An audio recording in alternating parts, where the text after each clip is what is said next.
Live from the Scruffy Womp Rat Cantina, this is Under the Twin Suns.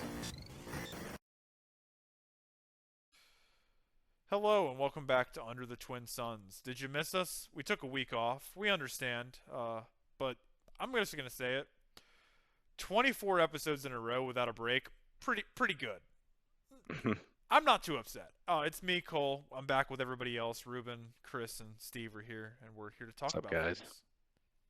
Hello. Hola. All right, so our first question and our intro topic is: what spoiled Legend of the Force card do we think will have the most impact in Twin Suns? I've been playing a lot of Magic lately, and I've kind of taken a page out of Ruben's book, and I've had a lot of fun playing a Hug deck specifically. I'm gonna pick a weird card. I'm gonna pick Priestess of the Force. It's a 7-drop, so it's end game. It's a Force unit, blue, with a 6/8 stat line, and when played, you may use the Force. You're gonna lose your Force token, and if you do, you can give a shield token to up to 5 different units. What? Yeah. Wait. And it's an uncommon. Yeah. So that's mine. Yeah, I like it. Because, like, either it saves me, it's a bargaining chip, or it somehow makes a problem for someone else. And I also have a big Sounds like a unit lot of now. problems. Yeah, it's a lot of issues. Like, it's a 6/8. It's just a straight up 6/8 with the Force. If you put a lightsaber on this thing, that's crazy. That's mine, though. The Priestess of the Force. I wanted to point out Time of Crisis. This is a disaster. 4 resource, just an aggression event. Each player chooses a unit they control, deal 3 damage to each unit not chosen this way. So it's kind of like a mini, like a bombing run, but it I hits like that. both arenas, just doesn't hit one unit that each player controls. So if like Jonathan starts, just overwhelming the board with battle droids, it just solves that issue. I Swarm like it. decks. Yeah. All right, I'll go next. Well, it's not a color that I play a lot, but when I play, but I do like. I don't. I'm gonna butcher this name. Oppo Rancisis. Is that it? That's pretty close. Yeah. Okay. Cool. Basically, it is a 3-drop double command. It is a 3/5 Force Jedi Republic. Unit's legendary. This unit gains ambush while another friendly unit has ambush. Same is true for grit, hidden, Yeah. overwhelm, saboteur. So basically, all the goodness. This unit also gains raid 2 while another friendly unit has raid. The same is true for restore. So basically, this is a really fun unit to have, and I think that in Twin Suns, if you can just, it kind of reminds me of, was it Ghost, that you get that ability that you basically copy everything. It's a Spectre Ghost, Mm-hmm. I think it was from the last set. I just like anything that you can copy and just maximize it off of a unit. So, 3 for a 3/5 is very good. That's a really good stat line. The double aspect, of course, is the challenging part, but it just has so many good uh synergy with any unit you play. So That's going right into my premier deck. Like, I'm gonna need 3 of those immediately. It's the Magic the Gathering card for Star Wars. All the words. yeah, I really like it. I really enjoy the the creativity of this set of what they're different things that are working with. So I really enjoy that. So yeah, that's one of the cards I think will be impactful in Twin Suns because you start building your deck around different cards. You have all these different fun keywords. So yeah. I think for the card that I would pick for being super, I won't say the most impactful because I think there's several cards that I looked at that I think will be super impactful, but one that I think will be quite impactful is the new Ahsoka Tano unit. We all know how useful Sentinel is in Twin Suns, so being able to have nonstop, turning all of your units into Sentinels to keep your board covered, I think will be quite impactful. Oh yeah, for real. I mean, because on both her sides, on her regular side, you use your force token, you turn one of your units into a sentinel, and then when she flips on attack, you turn a unit into a sentinel for the phase. So, you've got that flexibility to turn whichever unit you want into a sentinel. And I think that gives you, you can turn a beefy unit into a sentinel, or if you've got units, that have wind defeated abilities, you can turn those into sentinels. That way you can get some, buyback out of those being defeated. I think there's lots of utility there. That warms my heart, Chris. I knew you would appreciate that, Root. Anything that gets Sentinel, I feel like is so strong. I might be tipping my hand a little bit, but there's one that caught my eye as well. Premonition of Doom is a 3-resource force in cunning and heroic. And it's a rare. It says the next time you take initiative this phase, exhaust all units. Well, that's crazy. So like I'm imagining like a scenario where you're gonna win with your life total is where you can win, but your opponent maybe can put you lower, and you just play this, and then take initiative and just tap all their stuff. I think it could be like a cheeky way of closing a game that you were not in. Yeah. That's a little sneaky trick from a hero card, Yeah. Awesome. Well, I'm actually going to call an audible real quick, and we're going to go into the memes so that we can break up my segment. So, play the intro. Do. Here we are.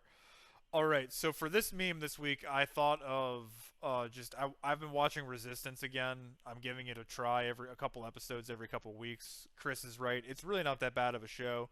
And my favorite part, honestly, is the First Order. Like, it's interesting. They don't seem like complete morons all the time. They have, like, a decent military force. So I wanted to do a Von Reg and a Phasma deck plus ECL. So we're doing double red and green. For your first turn, you're going to play a First Order TIE Fighter and a First Order Stormtrooper. And you're going to use your Phasma ping so you can just start getting things done. For your second turn, you're going to use Von Reg's ability to play his Interceptor so that we have a big, beefy space unit. And then we're going to give the +1 to whoever you want in the less occupied area, whether that's the TIE Fighter or the Stormtrooper. And then you're going to attack and ping as you see fit. And then we're going to go into step 3. You're going to flip Von Reg onto his ship. We're also going to play the Kijimi Patrollers so that we have 2 more space units. And the Indoctrinated Conscript as a pilot to upgrade a space fighter. And then we're also going to throw on Infiltrator's Skill to whoever needs it, because there's going to be a Sentinel somewhere. It's Twin Suns for sure.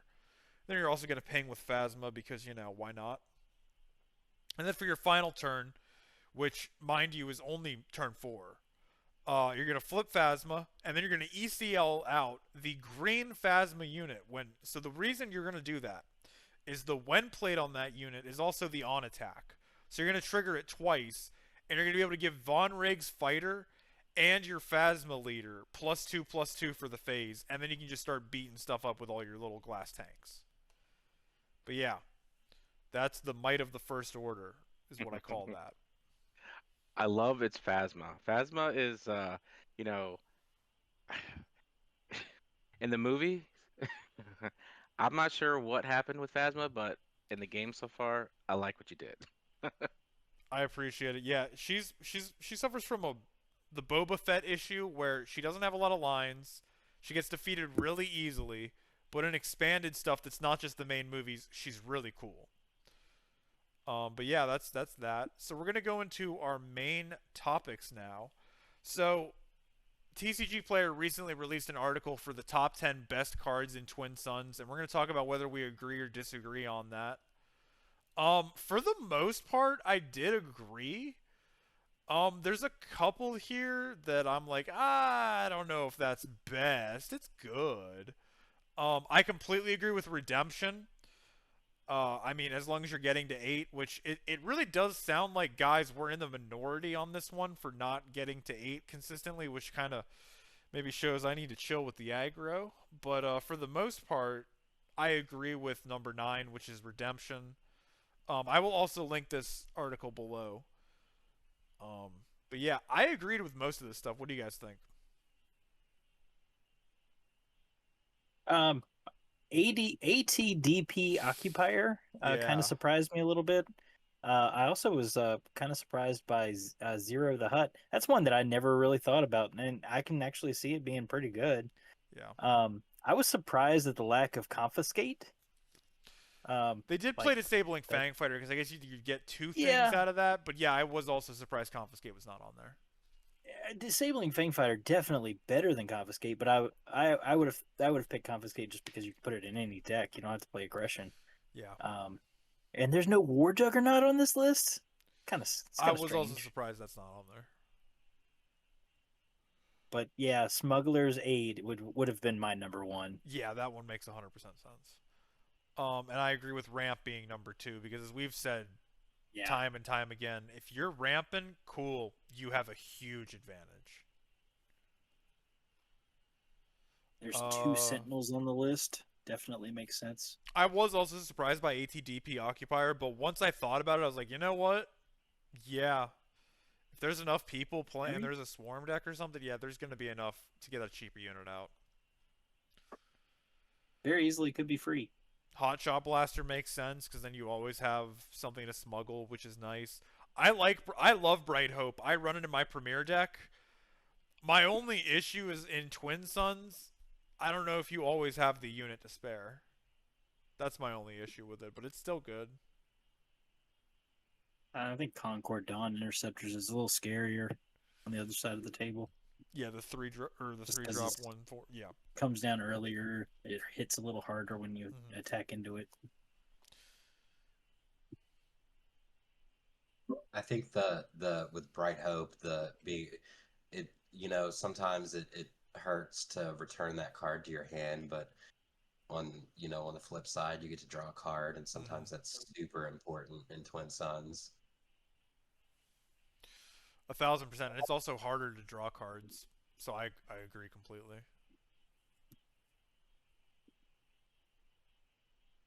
Ruben? As far Oh, sorry.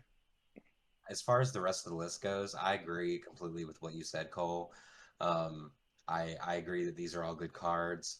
I think in my mind, I think these are all include, but I don't know if I agree that these are the best cards. When you've got 90 cards that you've got to include now, yeah, these are going to get included, but are these the absolute best cards that you have to have in your deck? Eh, Mm.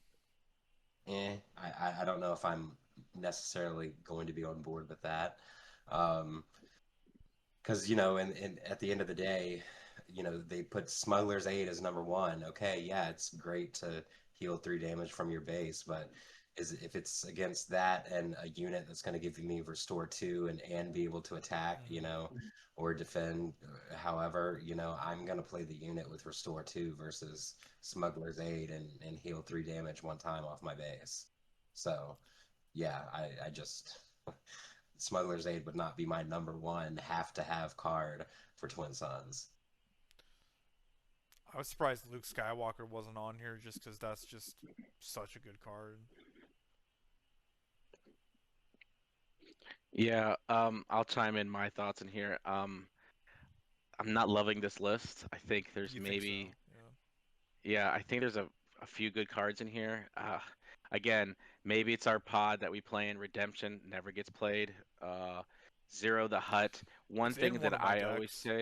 One thing I always say about uh units when you play, if you're gonna impact one opponent, okay, cool. But if you're impacting everybody when you attack with Zero the Hut, you're putting a big target on you. And in the game of Twin Suns, it's a little bit of you have to play the Game of Thrones, if you will, in this to make sure everyone knows what's going on. Bright Hope, I love. I think it's a situational card at times too, because what if they put something on your unit? You bounce it back, it removes a bounty, it removes damage, it removes whatever, you get a card. Yeah, that's great. The blaster, yeah, I guess it's situational. I just think you have to play those two colors and hope to get that one blaster to do that. Cassian, ah. he's good, but it's not a card that's gonna be so good that it's gonna, it's just one of the options they showed. Merciless Contest, I like that one. Don't hate it. Never thought of the Occupier. K2, no. Ramp, okay, but it's not. It's just another one of the things that puts a target on you. Like, oh, you're ramping. That's bad news. Smuggler's Aid, I love it, but I don't think it's number one. And again, I always say the best card that you want to have in your deck is the card that you need at the moment. Mhm. So, but yeah, I'm not loving the list, but it's not a horrible list in my opinion. But I just think of other cards that would do so much more in a game, and I guess that kind of makes me think I want to make my own top 10 list now. Do it. Yeah, Um, come at us, Peter Day. do you know See what I you in the you know what I pod. can say from this list that I think, and you guys correct me if I'm wrong. This guy only plays one deck, like whoever writes this, and he plays green, yellow, and red. Because there's a random blue card thrown in here, but everything else is basically like, you know what I'm saying? I could be completely wrong, but that's the other vibe I get from here. Yeah, I can see what you're saying. But He yeah, also no, writes for I a don't think lot it's of like the different. worst list I've ever read, but it's not like a comprehensive like, oh, this is really the best 10 list. No, it's not. We're gonna work on our list. We'll get back to y'all. Okay. Hey, Steve, do you want to take over this next part of the discussion? I'm sorry. Yar. Okay. I don't know how to feel about it, to be honest. Like I'm really angry, but at the same time, like, what are you gonna do? You know, it's it's the ethics of content creators being able to see 100% of the set, uh, weeks prior to, us plebeians, us normal folk being able to see it. We get 2 to 3 cards a day, Monday through Friday, and we just have to speculate. I really, if my stance is this: if the content creators that are able to see the whole set are not playing in events, I'm fine with it. I don't care. They're making content on it. They can get their videos ready. They can get their tier lists or whatever done before. I'm good with all that. My problem comes in is a lot of these content creators they have Patreons where they do exclusive deck techs and stuff. They're in events, they're playing in PQs, they're playing in the sector qualifiers and galactic championships. They're being able to practice weeks before we can, and we're over there, you know, throw in our 1 or 2 cards that we got, that we were so graciously given. We're playing with those in our decks, then we're speculating and stuff, but we have no idea. We can't really test until the whole set comes out. So it's a huge disadvantage, and I do not like that at all. And I'm glad that FFG decided to do the right thing and say, okay, fine, here's the whole set. But I feel like if you're gonna do that for some people, you should just do that for everybody. Is my opinion. I feel like they were just kind of backed into a corner, so they went, here, look over there. Fine, you could take it all. Like somebody, Listen, got the soda or something secretly, handed to them, and they threw it on the ground, so everybody gets soda now. I think But we I, would be I I don't having know. a different conversation if they didn't leak it to the content creators, but instead the content creators were invited to try decks and play test things. That's different. But straight Yeah. up telling content creators, here are cards coming, prepare yourselves. That is a little odd to me. It yeah, it definitely creates like a class system almost, like, oh, can you look at all the cards? You know what I mean? Like, it's not a good look. I do not like that. What also I hurts don't like to competitive play, feel like like you I'm said. being. Oh yeah, yeah, huge, because this game is all about repetition and getting reps in. Like, that guy who's played 100 more games than me is probably gonna win. He's played the games more. He's seen more situations than I have, so it's a huge disadvantage. And I don't think that it's any wonder, and I'm not, calling anybody out in particular, but I don't think it should be any surprise that we do see a lot of content creators in the top eights of these events too. I don't think that that's a crazy leap to make. a lot of these teams.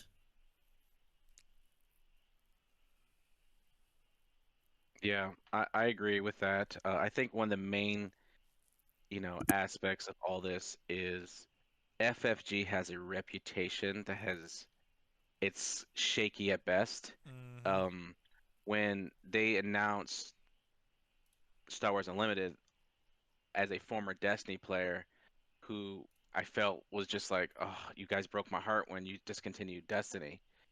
And, now with something like this, they don't need any more bad publicity.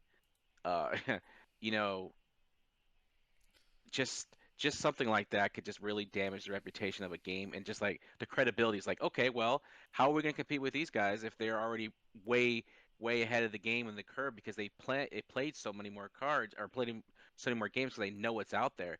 You feel like, oh, well, they've got the huge advantage. Why do we even participate? So it is a big deal when something like this happens and the reputation of a company which is at times that shaky, they don't need this. So them doing their, stating what they said and release all of the cards at the same time was a good, show of good faith. But they need to correct the problem before, this doesn't happen again. Yeah, I mean, like Nick said, they just give them all the. They just don't give that one guy who leaked it. They just give everybody else the set. I don't. Hopefully they don't, but you never know. Chris, any thoughts? Um, yes, thoughts. So, I think it's I don't know, I have lots of jumbled thoughts on this. So I am in agreement over the pieces about how this affects competitive play. Um, Also, I don't think it's fair to just give.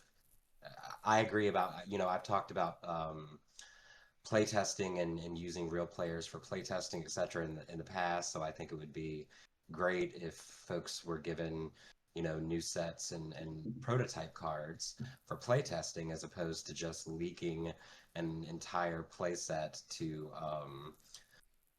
you know, folks that are streaming, etc.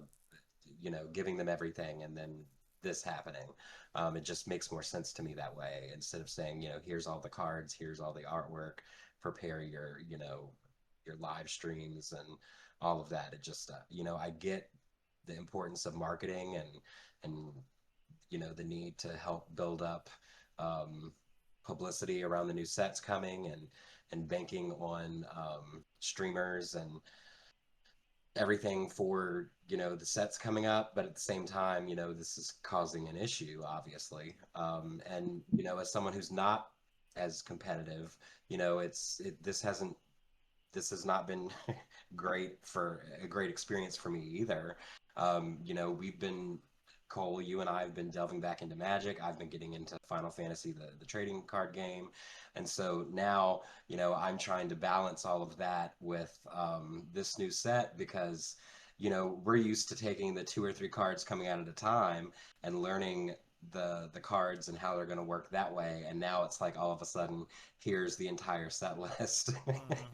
And so it's like a flood of new content, and I'm trying to learn it because basically we've just had the set released and shoved at us, and basically you can play the entire set digitally online, and it's everyone is building sets with the new set, Yep. decks with the new set, and it's becoming competitive already.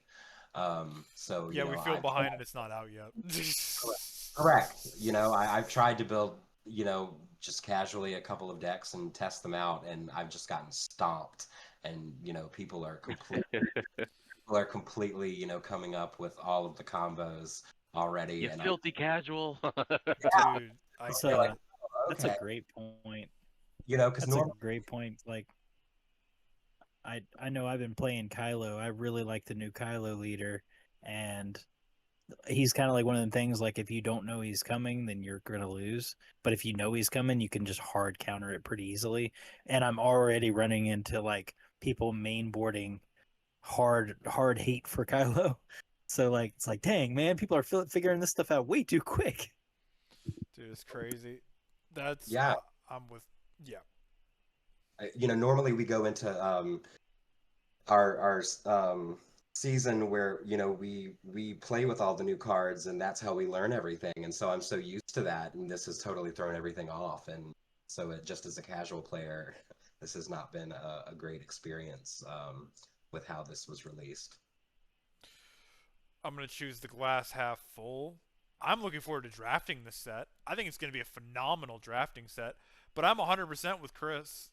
I've kind of bowed out, not because I'm over what. Here's my thoughts. I can't wait for this new set. It's gonna crank the power up to an unknown new level. It's gonna change the meta. So for now, like I've had my fun with my couple Star Wars like premiere decks, and now I'm just gonna wait till the next set, and I think there's nothing wrong with that. Here, here. But yeah, I'm very much looking forward to Legends of the Force. Do you guys want to hear some more positive stuff about a cool character? Let's do it. So I picked Absolutely. a cool card character this week. Unfortunately, she still sucks. I could see a world where she becomes good because since Twin Suns nothing will ever be rotated out or banned. We just need like I'd say we're about 40 to 50% of the way to having an okay Dr. Aphra deck in Twin Suns. Like Aphra with Trench, not there's a possible roadmap there in the future. So the character I've chosen this week is Dr. Aphra. So who is she? She's a morally dubious archaeologist who wants to help Darth Vader uncover Sith artifacts and other historical weapons to enhance his power as he constantly tries to get one over on his master, the Emperor, in order to take his place as the rule of two always be going. Funny enough, she eventually burns that bridge and is actually an enemy of both the Empire and the Rebellion, and everyone's hunting her down, so it makes for a really interesting comic series. Also, fun fact, she is slightly based off of another Lucasfilm-owned character, Indiana Jones. So where is her location? Where is she found in canon? She has her own comic series now, but originally she was a side character in the Darth Vader comic. Interesting fact, she is the first... Oh, sorry, Steve. Oh, I'm sorry, I No, interrupted please you. go ahead. I was just gonna say, I think she shows up and there's a YouTube fan fiction video I watched. It was really good. It was called The Scorekeeper, I believe, and I believe she was a character in there as well. It's a Bosk fan fiction movie. It's really good. Definitely check it out. I will definitely check that out for sure. And then our interesting fact is that she's the first original Star Wars character not in a movie to get her own comic series. Vader recruited her after witnessing firsthand. Okay, so check this out. So she could build like droids like no others. She built these custom-made assassin droids, and Vader sees this, and he looks at him and he goes, "Damn, that's just like a better C-3PO. It's like a C-3PO but with an AK-47." So eventually, she helps him build an entire custom line of these assassin droids that would do his bidding. Which, I mean, okay, here's the thing. That's really cool, right? Like, Vader with an army of Terminators is cool. You know what was cooler, though? When Vader had his own army of, like, super space assassins, like spacemen assassins, who worshipped him like a god because he beat their top warrior. I'm referencing the Nogri from Legends, if anyone remembers those. Rook is actually a Nogri. So he's a little bit different in canon, but in Legends, I'm going on a whole other tangent. But yeah, Dr. Aphra. I mean, I appreciate this lore corner so much because I learned so much this way. Like, oh yeah, I only got 1,000 more Star Wars characters to learn, but hey, now I have one less. You learned one more today. And you Yeah. got a mini learning about Rook. Look at that. Yeah. He's a Nogri. All right. Well, Ruben, would you like to take over for a little deck tech spotlight that we're finally back with? We apologize. It's been weeks since we've given a deck tech. Go ahead, Ruben. Yeah, thank you. So I decided, with Legends of the Force coming out, I just want to build a Twin Suns deck with just Legends of the Force cards. So I decided, and Chris kind of talked a little bit about this earlier with this leader, Ahsoka. I have her and I have Anakin. For some reason, I just kind of like that combination. I think they work together, they train together. So I label this name this deck "The Training Continues." I chose the Jedi Temple. So it is a blue and a green deck. For those who don't know what Jedi Temple is, it is a 28 health base that when a friendly Force unit attacks, the Force is with you. You have a token. So clearly, I'm running a lot of Force units in my deck. One thing that Anakin's ability does, it allows you to play a villainy non-unit card from your hand, ignoring its aspect penalties. That's cool. So that's why I was like, okay, I want to try that out. I So I do love that literally, in Twin Sun specifically. yeah, I I love that. literally put all the fun cards that I could find in the deck that had that. So of course, events. So I was basically any color I wanted to play that was a non-unit card, I threw in here that I thought would be kind of fun. And a lot of them are kind of thematic as well. But one of the best parts about this deck is that I threw in all the lightsabers. So, you have also the Sith Holocron. I got that in there. Got Darth Revan's lightsabers. That the Inquisitor's lightsaber, Kylo Ren's lightsaber, Darth Maul's lightsaber, and one of the fun cards I Oops, like all is lightsabers. yeah, that's right. Craving Power. It is a 5-drop upgrade attached to a friendly unit. Deal damage to an enemy unit equal to attached unit's power. Can you imagine? That just seems like that would hurt a lot. Yeah.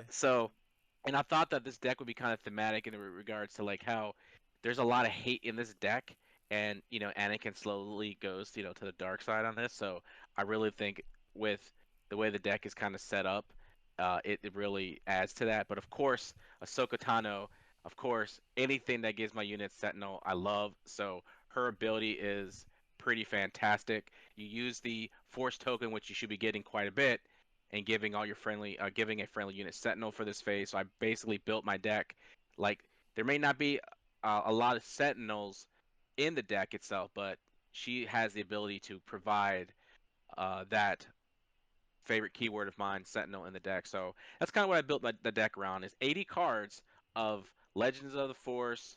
I was able to play a lot of extra cards in there because of Anakin's ability. So I thought, why not? Let me build the deck with this, and that's what I'm gonna do. When I get these cards, I'm gonna build just a Legends of the Force deck and see what happens because I just think it'd be kind of cool. Awesome.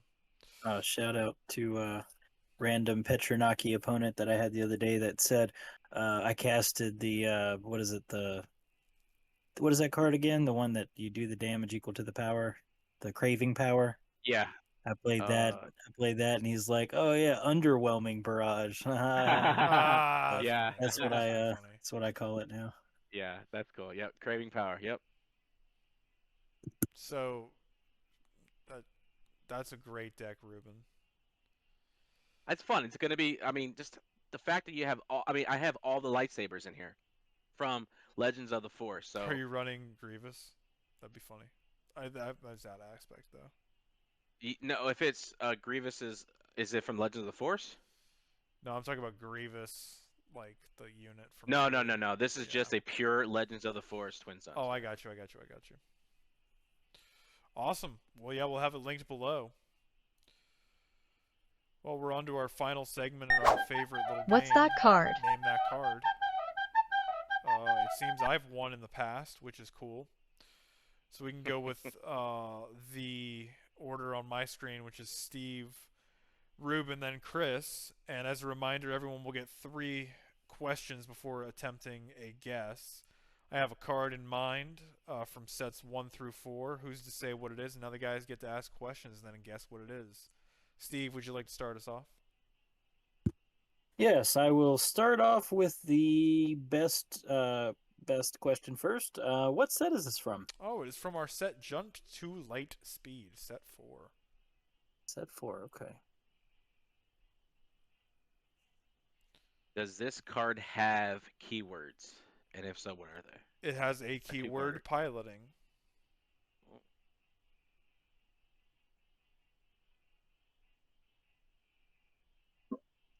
What aspects does this card have? Red heroism. I don't play these dirty heroism cards. Oh I'm no, the same. you don't. Who could tell me so much? Go ahead, Steve. Is the cost of this card Oh, an Lord. odd number between? No. No, I'm just kidding. Okay. Is this card? Is this cost a? Does this cost less than or equal to 4? Yes. Shout out to you, Jonathan. Well, now, man, okay. Oh, okay. Dang it. How do I get this? Does this...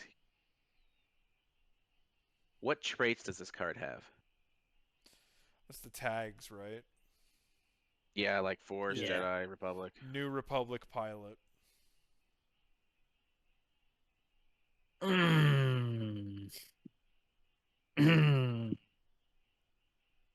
that a gun? Or an angry? That's a good. That's a good. I know what it is. Ooh, I don't like that. I'm gonna guess, and I could be wrong, but I have a card in my head, and if I'm wrong, I'm wrong. Is this card Frisk? Yeah, it's Frisk. Yeah, that's what I was gonna say. Dang, good job, Chris. Yeah, great job. Funny enough, I went on best selling on TCGPlayer, and then I went to the last page. Yeah. That is a great way to pick. I mean, I was like, I wonder if this strategy will work. I was not upset at it. I thought it was funny. That's a great pick. That's funny. I Good feel job. like Good job, use- Chris. I feel like he'd be. I always want to use him, but it's the fact that he only gets rid of upgrades that are less than 2. I think it's less than 2. Is it 2 or 3? I just never don't play know. these colors. Yeah, listen to. It just, Awesome. Well, thank yeah. you for joining us for another episode of Under the Twin Suns. We'll catch you next week, and until then, tell everyone you care about them, and bye-bye now.